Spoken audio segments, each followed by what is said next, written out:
Assalamualaikum warahmatullahi wabarakatuh. Hari ini kita akan membuat CV atau kurikulum vitae. Inilah kurikulum vitae. Ini ada beberapa contoh ya. CV pertama, CV kedua bentuknya seperti ini. Kemudian CV 3 bentuknya seperti ini. Nah, CV yang lainnya ada juga seperti ini ya. Ada foto di sebelah kanan, terus keterangannya sebelah kiri. Kemudian untuk CV berikutnya juga masih sama, foto dan keterangannya. Ada juga yang model terbaru yaitu CV di fotonya di sebelah kiri dan penjelasannya di kanan dan bawah. Untuk yang berikutnya juga sama seperti yang sebelumnya, foto di kanan atas, dan berikutnya adalah foto di kiri tengah-tengah ya. Nah, kemudian ada beberapa bentuk CV, yaitu ini aplikasi untuk membuat CV ya. Daftar website Ciamik gitu ya, untuk bikin CV. Nah, ini bentuk-bentuk aplikasinya ya, aplikasi untuk bikin CV begitu. Kemudian ada juga CV yang mempunyai background ya, sehingga ada penampilan khususnya begitu. Kemudian ada juga CV yang seperti ini, CV yang backgroundnya ditambahkan dengan kembang-kembang gitu ya, bunga-bungaan atau background yang lain. Nah, kita masuk ke bagian inti ya. Untuk pertama, perlu kita ketahui, kita harus mengisi data diri. Data diri sebaiknya nama harus disantumkan gelar atau keahlian ya. Misalnya ini nama, terus ditambahkan dengan gelarnya, kemudian ini keahliannya apa. Data diri itu meliputi tempat, tanggal lahir, misalnya Bandung, tanggalnya tanggal berapa, tanggal misalnya tanggal 1 April 1997 gitu ya. Kemudian agama juga disertakan, agama Islam ya, atau agama yang lain ya begitu. Kemudian jenis kelamin itu yang kita contohkan di sini adalah laki-laki.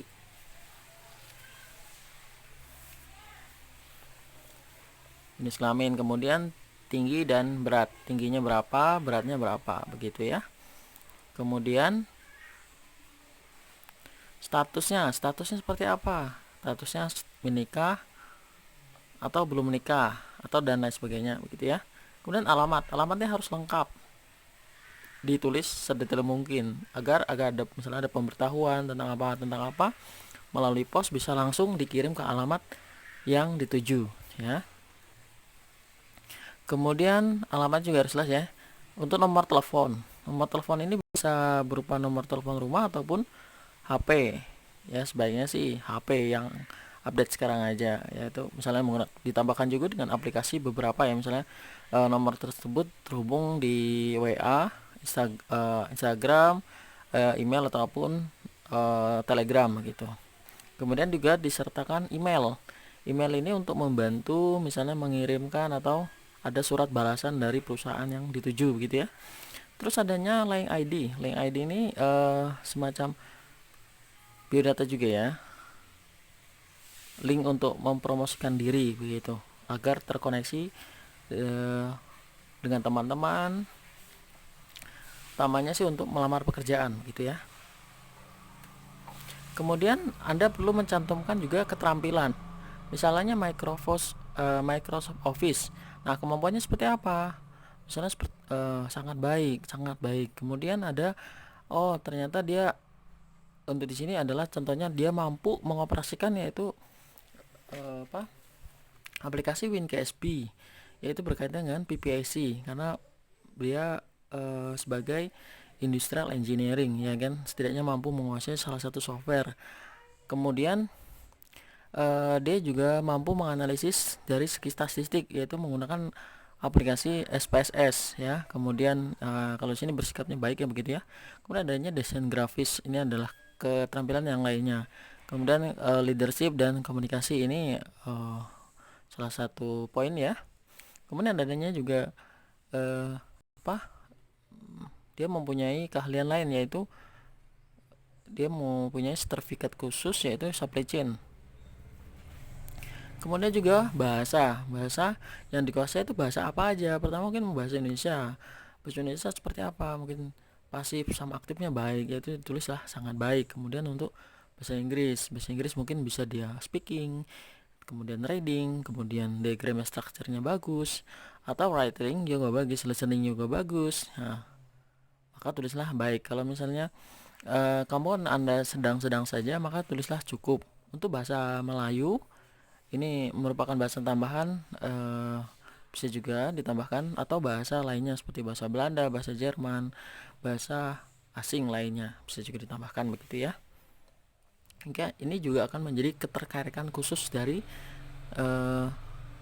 penerima pelamar begitu. Kemudian adanya poin berikutnya adalah tentang saya. Tentang saya maksudnya adalah di sini adalah menceritakan tentang diri, yaitu misalnya Anda itu lulusan apa begitu. Kalau di sini kita contohkan sebagai lulusan S1 Teknik Industri dari kampus apa. Kemudian juga dia tertarik mempunyai keilmuan apa gitu, keahlian apa yang dibidanginya. Misalnya bidangan di sini adalah ergonomi, manajemen industri, terkait dengan manajemen kinerja, manajemen pemasaran, manajemen keuangan, manajemen sumber daya, manufaktur ya, misalnya pengelasan, welding, forecasting, peramalan, dan machining atau permesinan. Kemudian juga pendidikan dan misalnya supply chain dan apa ya? Berikutnya ada PPAC, Product Planning Inventory Control. Kemudian dia juga memiliki 3 sertifikat, yaitu CCA, Project Management, dan TOEFL ya. Ini juga dia juga berharap ilmu yang dapat digunakan dapat berguna dan bermanfaat khususnya pada perusahaan dan umumnya bagi masyarakat yang luas. Di soal tentang saya atau diri pribadi ini menjelaskan tentang pendidikan, kemudian keahlian-keahlian yang dimiliki, sehingga perusahaan itu dapat langsung merespon dengan baik. Oh ternyata kandidat yang kita buka itu sesuai dengan apa yang mereka butuhkan begitu. Karena misalnya perusahaan A, yaitu perusahaan manufaktur ya, dia mensuplai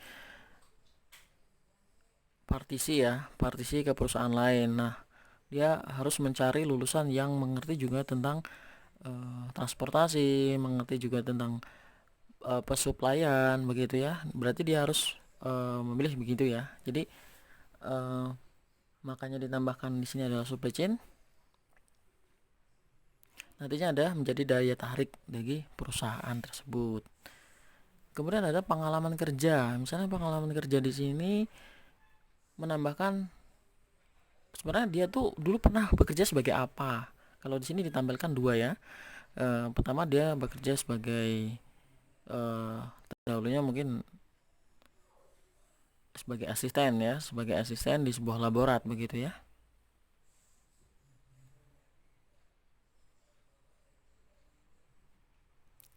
Kemudian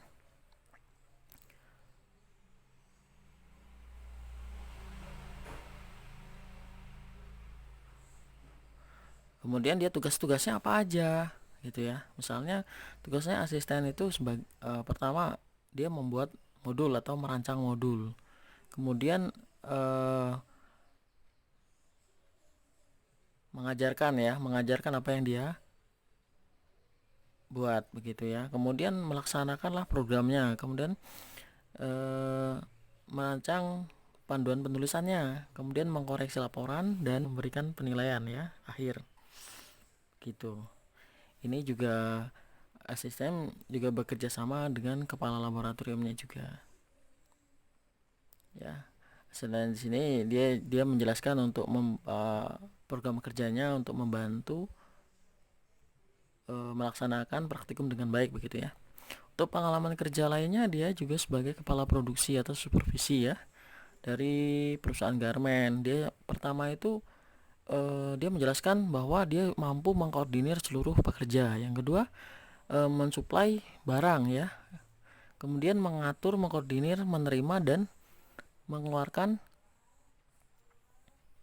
karyawan borongan begitu ya. Jadi dia juga bisa memberikan keputusan begitu. Kemudian melakukan perencanaan produksi agar target perusahaan tercapai. Kemudian memeriksa kualitas hasil produksi, membuat laporan harian, mengkoordinasi hasil produksi, dan melakukan analisis data produksi bulanan yaitu ya. Ini juga pengalaman ini harus dicantumkan secara detail ya. Detail di sini posisinya seperti apa yang dia kerjakan, apa yang menjadi tanggung jawabnya. Kemudian dicantumkan pula kapan periodenya begitu ya. Misalnya di sini adalah untuk periode asisten lab ya,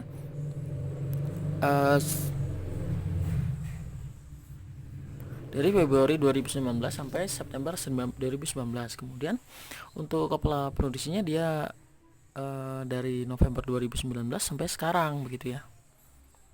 Kemudian berikutnya pendidikan. Nah, pendidikan ini sangat perlu ya, perlu cantumkan dia lulusan dari mana. Misalnya dia lulusan dari program studi teknik industri dari kampus mana. Kemudian untuk grade-nya misalnya GPA ini ya, semacam IP begitu ya, harus dituliskan dengan jelas. Kemudian dia latar belakang pendidikan sebelumnya, yaitu dia merupakan lulusan dari SMK ya, dengan prodi program studinya teknik kendaraan ringan atau TKR atau otomotif dengan total nilai 27, rata-ratanya 6,75. Ini juga harus dicantumkan secara detail.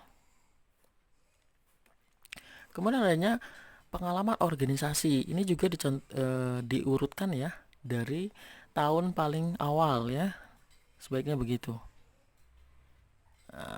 Kemudian ditambahkan juga dengan apa sih pengalaman organisasinya, misalnya sekretaris Kemendagri di Badan Eksekutif Mahasiswa di kampus apa, kemudian negaranya misalnya Indonesia seperti itu. Kemudian ada pengalaman organisasi. Pengalaman organisasi di sini misalnya dia pernah menjadi ketua ya, ketua angkatannya, yaitu ketua angkatan dari organisasi HMTI gitu ya. Kemudian untuk berikutnya dia pernah juga menjadi direktur dari fotografi, yaitu unit film gitu ya.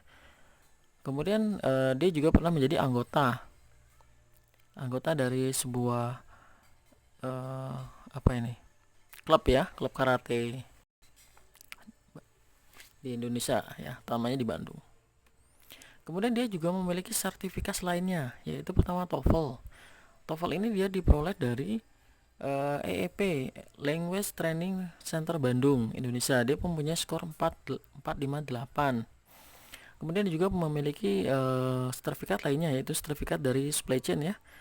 Misalnya sertifikat in supply chain associate, yaitu CSCA. Dia dapat dari perusahaan internasional ya di Indonesia. Misalnya dia mendapatkan skor 92 grade A. Sertifikasinya adalah menjadi logical operation begitu ya. Kemudian untuk berikutnya dia juga memiliki sertifikat lainnya, yaitu untuk Project Management Associate atau PMA. Ini juga dia menambahkan skornya dan menambahkan grade-nya. Kemudian sertifikasinya termasuk dalam logical operation begitu ya. Ini juga penting untuk menambah daya tarik dari perusahaan yang akan menerimanya begitu. Kemudian dia juga menambahkan penelitian tugas akhir. Penelitian tugas akhir di sini Anda boleh menyantumkan judul penelitian yang pernah Anda lakukan. Misalnya kalau di S1 kan memang harus ada tugas akhirnya begitu ya. Nah, judul itu dicantumkan di sini begitu ya. Untuk sebagai penguat bahwa Anda telah melaksanakan tugas akhir dengan baik begitu. Terus referensi siapa yang merekomendasikan dia untuk melamar ataupun merekomendasikan dari seluruh keterampilannya. Misalnya dia itu mempunyai, nah referensi ini dia menuliskan nama saya ya. Kemudian untuk di bawah ini yang garis panjang ini merupakan penjelasan siapakah Bapak Teguh ini begitu ya, dijelaskan secara Referensi juga sebagai orang yang bisa dijadikan rekomendasi begitu ya. Bisa juga dicantumkan untuk memperkuatnya adalah teleponnya beliau, kemudian misalnya emailnya beliau begitu ya. Selanjutnya Anda juga harus mencantumkan tanda tangan begitu. Tanda tangan ya, tanda tangan ini berfungsi sebagai penguat ya bahwa Anda benar-benar ingin mencari pekerjaan begitu ya. Ditulislah hormat saya di tanda tangannya, kemudian nama jelas dan gelar ya, gelar yang dia peroleh selama kuliah. Begitulah ya. Sekian, terima kasih. Apabila ada pertanyaan, silakan komen di bawah kolom ya. Apabila informasi ini menarik, silakan Anda like, kemudian Anda subscribe, kemudian nyalakan loncengnya untuk mendapatkan informasi terupdate berikut lainnya. Sekian dari saya. Assalamualaikum warahmatullahi wabarakatuh.